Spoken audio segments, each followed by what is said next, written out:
নরসিংদীর মনোহরদীতে শরফুদ্দীন ফরিদা ফাউন্ডেশন মেধাবৃত্তি 2025 উপলক্ষে আলোচনা সভা ও পুরস্কার বিতরণী অনুষ্ঠিত হয়েছে।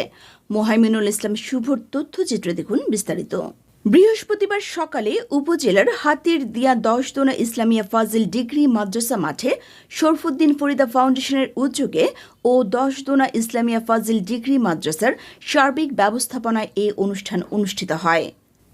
10 দোনা ইসলামিয়া ফাজিল ডিগ্রি মাদ্রাসার অধ্যক্ষ হজরত মাওলানা শাহ মোহাম্মদ তৈয়বের সভাপতিত্বে প্রধান অতিথি হিসেবে উপস্থিত ছিলেন শরফুদ্দীন ফরিদা ফাউন্ডেশনের চেয়ারম্যান মোহাম্মদ শরফুদ্দীন। বিশেষ অতিথি হিসেবে বক্তব্য রাখেন ডাক্তার হাসান আল মামুন, উপজেলা মাধ্যমিক শিক্ষা অফিসার ফারুক আহমেদ। আরও উপস্থিত ছিলেন মোহাম্মদ মুজাহিদুল হক, অধ্যক্ষ মোহাম্মদ জলিল মিয়া সহ আরও অনেকে।